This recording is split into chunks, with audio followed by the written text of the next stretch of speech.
like this. It should look like this. Oh, it's green now. All right.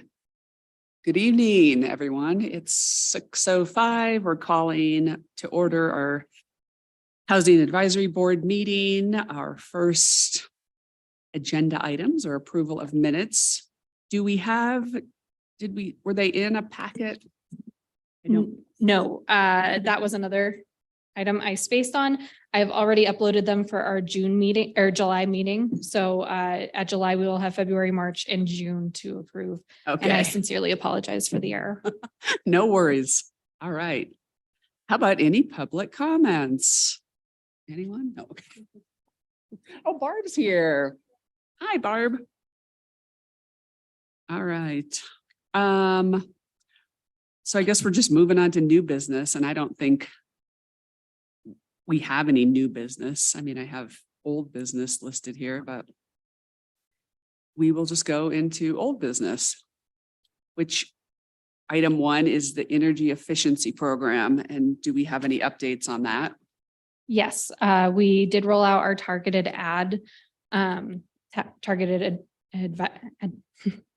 advertisements on Facebook and other social media platforms. It had limited response, so we're going to be rolling out postcards.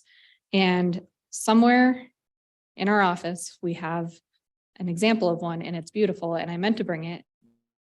So it will be made on recycled paper and has city messaging, and those will be going out, I believe, in the next couple of weeks. Okay. So there hasn't been anybody that's. Okay. no new applications for rebates. Okay.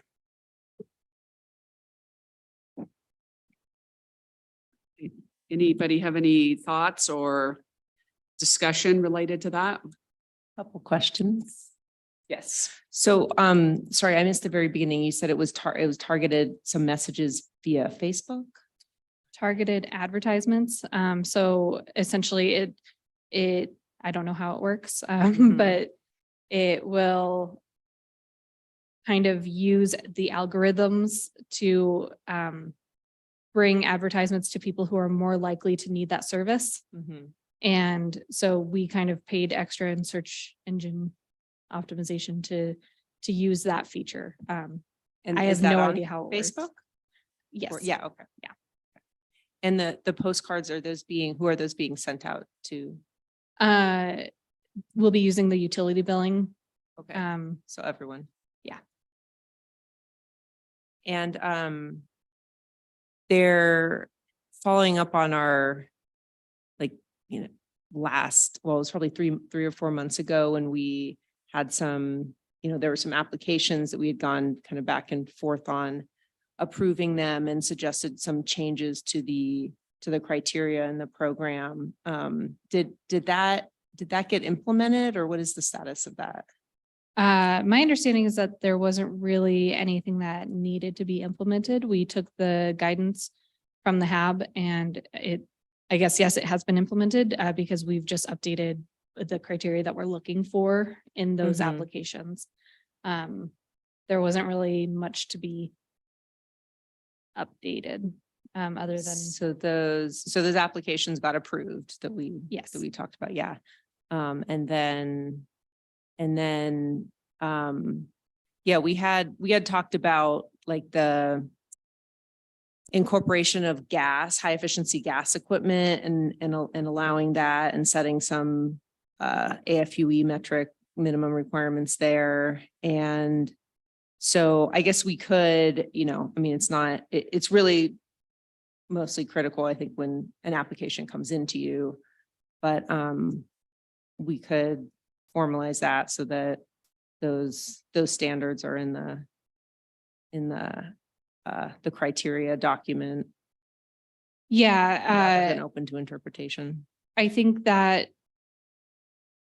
my recommendation for how that kind of is processed would be for you or another HAB board member to draft those recommendations and submit them prior to the meeting packet going out. And then That way all of the HAB members have time to review them and then we can vote on them at the next meeting. Okay. So does that mean the person who applied and had the high efficiency gas was approved, or they weren't because we hadn't changed the rules yet? You know, I'm actually not sure about that specific application because the one I was remembering was the one that was off by like one model number. And we were able to reconcile that one. So I'll have to verify on the high efficiency gas, but I would guess that it probably wasn't and that we could invite them to reapply under the new regulations if they're passed. Yeah, I thought we voted to approve that. Yeah. I'll have to get some guidance. Unfortunately, we don't have an attorney sitting in on this. Right, but I'm not sure if we can actually vote to approve something that isn't part of the policy. I'm not sure. If it was approved, not saying if it was, since you voted to approve it, I'll get verification from our legal team of whether or not we were allowed to approve that. And we'll follow up with that applicant from there, if that sounds okay. Okay. So yeah, we can put this on the agenda for next month and then we can get an update from you. And then also I can share formalize what we had talked about in terms of changes to those rules for the packet. Yep. Thank you.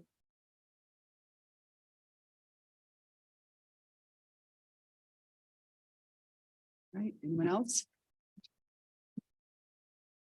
All right, then, moving along. Could I have just one moment to make some notes? I just want Oh, to yes. be sure that I'm capturing this accurately.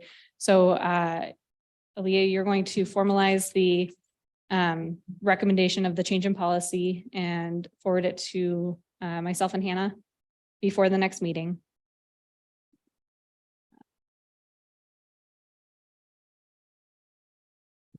Do we need to vote on it in case we don't see it in the past minutes? I would recommend waiting until it's in the policy. I thought we had to vote on it to allow you to look at it to be in the policy. Do we have to make a recommendation and then you look at I'm not understanding the process. Okay, so the process is that Aaliyah is going to draft a proposed policy change and we'll bring it to me to distribute to all of you in our packet for next month. At next month's meeting, we'll vote on whether or not to implement that change or to adopt that change. Okay, thank you. Does that clarify? And Allison, just so you know, I've seen that Facebook post like every single day. So I'm not targeted, or I shouldn't be targeted, but I've seen it at least once a day for a while. So it's definitely on there. I don't know. Yeah, and I think I sent it to one of the, like Manitou groups. So. And I remember, Aaliyah, when you're looking at changes, I know we talked about this, but from what I'm remembering is that would have to be like a council decision to like waive the use tax. Hadn't we talked about that too? Yeah, that was, I guess I wasn't touching on that. I was just touching on the inclusion of the gas options. Yeah, my recollection is that we kind of reached a standstill with the use tax in terms of what we were told by staff is allowed given current rules and can be done given guidance from the accounting office. That it can't be waived. Is that what you were saying? Yeah, that was my understanding. I think that's how it works, is that we can't actually waive it, but we could credit it on the water bills and And that's actually written in, that was in the document that would be the incentive summary. which I think is the approved policy. I believe so. So yeah, so in the incentive summary, it was something that we had written in, but I felt like staff had to go back and confirm that, and it sounds like maybe you have or haven't. To reimburse the use fee, so people have to pay the use fee upfront and then they get reimbursed what they. Right. I have not been able to verify that. Okay. I think I lost track of that one and I apologize. I think what might be helpful is I'll see if next month we can get an update or a memo from Kelsey Lanham, our planner one, who really manages this program. She's very familiar with the ins and outs of how it operates. Okay. So I think that might be something that I'll ask her to do. And Nancy, do you know, I mean, that would be a mountain to climb, I'm sure, to try to go to council and ask about that.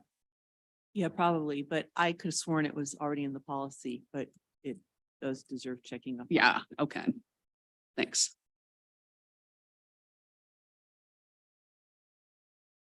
Okay, so then to wrap Just- that up, oh, go ahead. I'm sorry, just as a point of interest. In the packet, it probably would have been helpful if the policy had been in there so that y'all could have reviewed it before tonight to Yes, clarify where we are with stuff. So just a recommendation. for sure.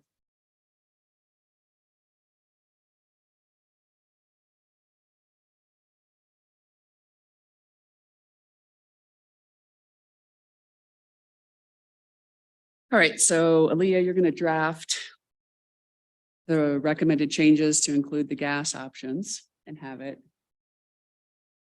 sent off to planning, and then we'll include it in the packet to then be voted on.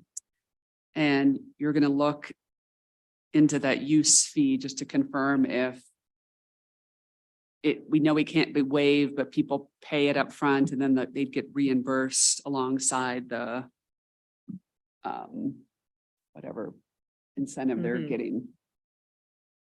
And so we'll just confirm that. All right, anybody else? Other questions? Okay. All right, then we will go on to item 2. Aaliyah has some follow-up on the LED light bulbs. Yeah, well, I don't really, unfortunately.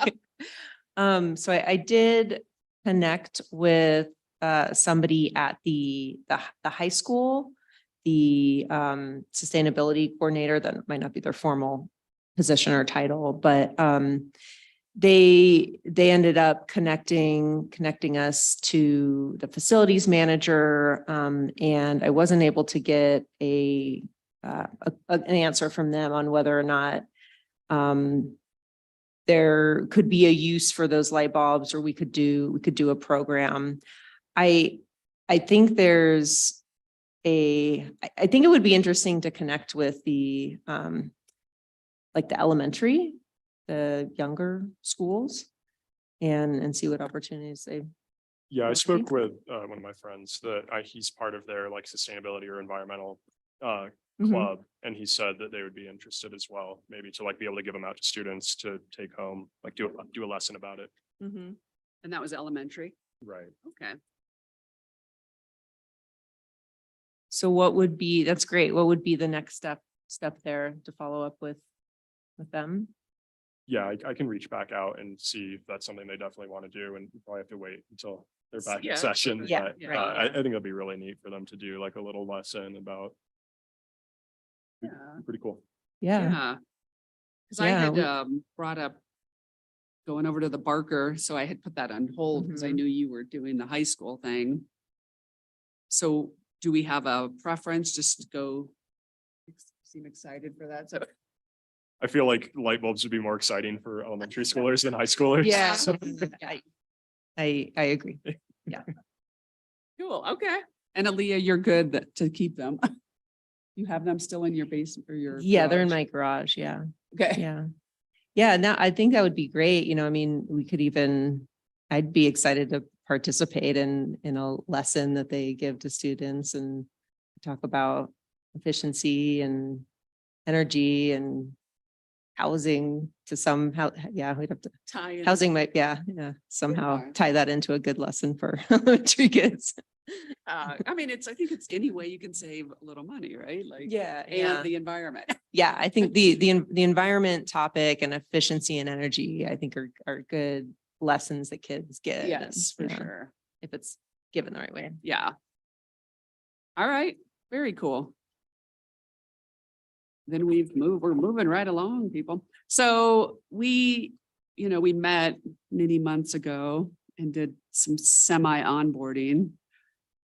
And I wanted to just talk about priorities and where we want to go, like what we want to put our focus on. Some of the things that we had focused on and had tabled were the rental licensing and the accessory dwelling units and what else I had written down here? Let's see.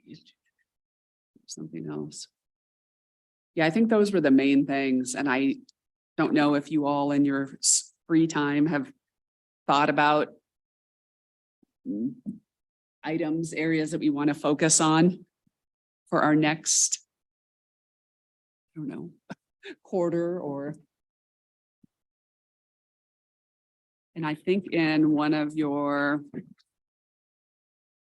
things, we had a bunch of action items. So let's see what we had talked about.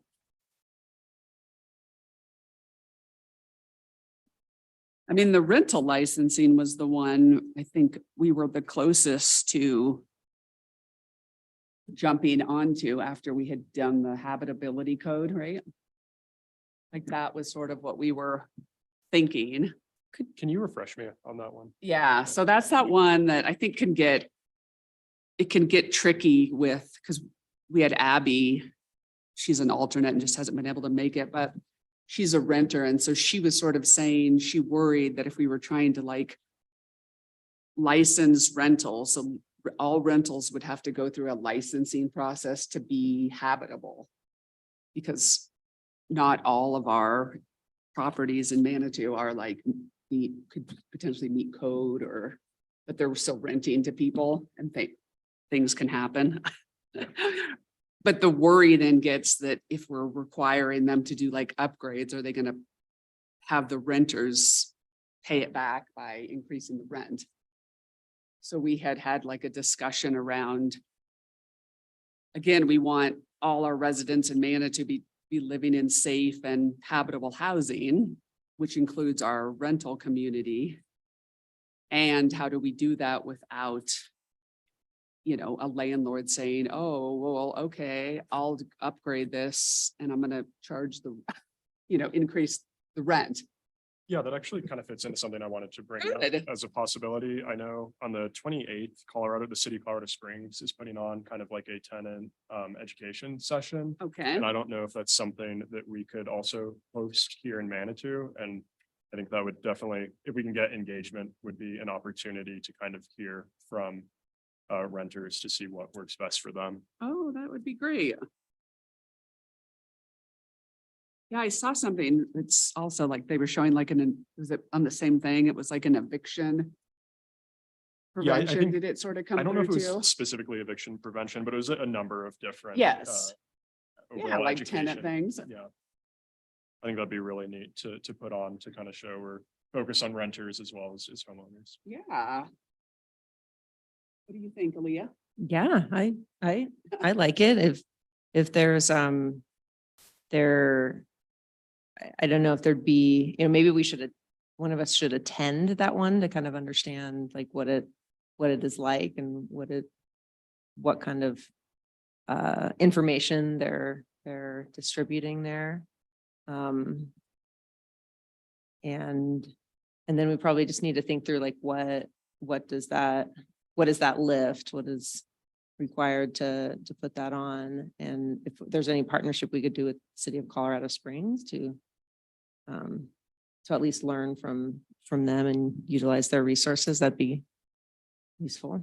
But yeah, I like the idea. I was planning to attend like the first hour or so. My parents are flying in up into Denver, so I have to Mhm. leave early, but I'll definitely try to hit the first hour if Yeah, anyone else is that'd interested. be great. Is it just online? No, it is at the Independence Center, Oh, okay. on South Tejon. Yeah. All right. Amy had her hand. Yes, Amy, sorry. Yeah, before I was on the board, I know that the board presented to council what we would be working on for 2023. And I just don't have that information. And so I'm not opposed to new ideas, and I certainly appreciate my fellow board member here going to that meeting. I just want to stay focused on that list. I think that's what we have the best ability to make change with. And then that's just a statement, but my question was, and forgive me if it's not on the agenda, No, ask away. Please. or if it is on the agenda rather, what was the, when are we going to get the update about Prop 123? And I know Hannah was putting together some, a summary or presentation for us. So when is that scheduled? So they weren't gonna do the Prop 123, and what they were going to present to us to help is the Inclusionary zoning ordinance. yes. So that's, from what I understand, planning isn't ready to have our involvement because you're still formalizing that like a program. Right, yeah, we're still researching other communities and how they've implemented it, rather than reinventing the wheel. We're kind of shopping around to see what things might fit Manitou. We are not ready to present on that, but we're hoping that in the next month or two, we'll be able to bring that forward. But were those like, I felt like from Denise, that was something that you all wanted HAB to kind of help with, like we would help with like looking at other communities or coming to help you guys. Okay. Like, I didn't think you were developing the program and then like presenting it to us. From what I Mhm. remember Denise too. said on a call. Were you on that call? Nope. Who was on that call? It was Hannah and Denise, you, me, yeah. Or even remembered, I think we discussed that in this Yeah. group. And we At some talked point. about that we would be helping in implementing the program, not just like approving the program, so. Okay, so yeah, that would be great if you all want to do some research on your own and kind of forward it to us. Anything you can find on inclusionary zoning and how it's been implemented in Colorado towns. Okay. Specifically, we're looking for towns that are similar in size, have similar resources, and similar buildable land, which that's kind of where we get stuck because Manitou is very constrained in that regard. So it can be easy to, and it is helpful to draw inspiration from larger towns that have implemented successful programs, but really trying to find similar situations and how it's worked there. Okay. Any sort of research that you all can find and forward to Hannah and I, that would absolutely be welcome. Yes, so Thank those, yes, so are there like in that inclusionary zoning document, were there areas that council was like pressing or to focus on, or was it just in general? And because wasn't there a packet, maybe I'm getting the 1, 2, 3 and the inclusionary zoning mixed up, but It sounds like I may not have been involved in that. Nancy, do you have any recollection? I'm not sure about 1, 1, 2, 3. We had talked about it briefly, but I don't think you Yeah, I guys had think ever that got agreed to pursue it. It tabled. was really the inclusionary zoning because planning was tasked by council to come back later in the year to give an update because council is interested in that to incorporate into the land use development code. So that's a one really concrete thing that council has directed to be addressed. So that's when we met with Denise and Hannah, that was the thing that you guys, I understood would be helping research and come up with ideas and recommendations, working in conjunction with the planning department. But yeah, yes. definitely assisting as opposed to at this point, because planning is so overwhelmed at this point in time that it is very, very difficult for them to take on any new projects Exactly. other than what they've been assigned by council. So Yes. So that's what I think. I mean, when I met with like going over our goals and stuff too. Also, again, it wasn't my great shiniest moment, but I think I just talked about those originally, like rental licensing and ADUs and the energy efficiency program, I think. But then council shifted in the year and asked planning to focus on the inclusionary zoning. So then that's when. So I just wonder, if that we should just help planning get through that. So then we could they would have a little more time to maybe look at other things. And I don't know if we research and look into 1, 2, 3, if that's helpful or if that would just be a waste. Like, I don't know I feel like the city has to be invested. So would that be something that you would want us to like research to say, hey, would city be invested in the opportunities that lie with that proposition? You're certainly encouraged to research whatever interests you and bring forward anything that you feel might apply to the city. It's my understanding, though, that staff's directive is absolutely inclusionary zoning and kind of sticking to that for now. What would be helpful for us to do to relieve some of the pressure on staff's plate? Do any of you volunteer as planners? No, research and I think putting together sort of outlines of the research would be really helpful, kind of pulling those main points or, hey, really look at this page or, things like that, that can kind of help us get through a large quantity of that data with, if we could help distribute some of that time burden, I would appreciate that. And if I Thank you. could, oh, sorry, Aaliyah. No, you can go ahead. I think part of what, as a citizens board, part of what you guys are appointed for is to see what works best for Manitou. So sifting through the information and giving the advice back to staff saying, we think this would work in Manitou, or this is just a non-starter, because you're much closer to the issues than the staff is at this point. So I would include that comment as well.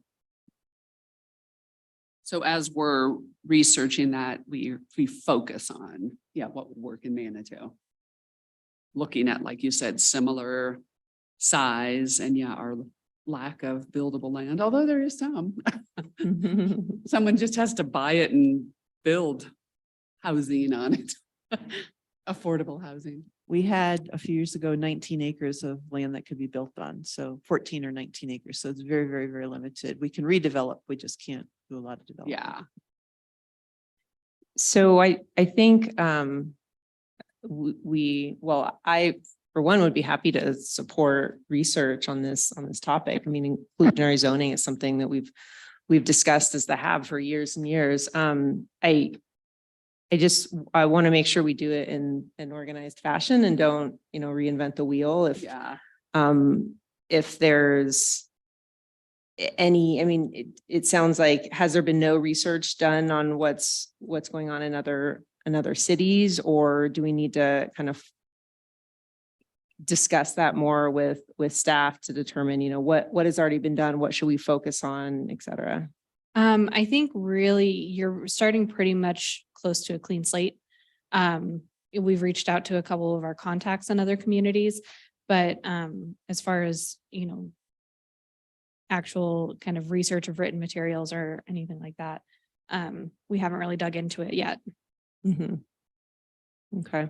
So then maybe it's knowing that, then we probably need some coordination within the board to, talk about what, who wants to research what and distribute that load as we can. So my recommendation would be to break off into pairs and coordinate amongst yourselves. Because again, we can't have any coordination of groups of 3 or more. outside of these meetings. So if you'd like to spend some time now, maybe divvying up work among everyone or whoever has time to commit to this. And then maybe have a study partner or however that works, but groups of 3 or more need to be publicly noticed. Yeah, yeah, that's what I meant, in this Okay. group or in another work session, a Great. posted Yeah. work session. Do you prefer that we stay in the state of Colorado? Or would it be possible to look at some other mountain kind of towns with similar dynamics that we have in like some other states? What's your? Preference would be Colorado, but if we can draw inspiration from any other communities, that's absolutely welcome. We just have some unique financial restrictions.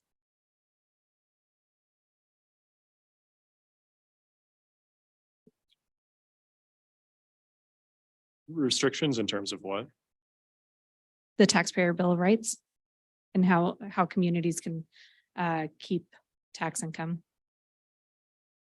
Other states don't have that typically. They may have a version of it, but a lot of other states have flexibility to retain all of the taxes that they receive. Whereas in Colorado, we can only keep a percentage based on growth and inflation. I forgot about Tabor. Thank you.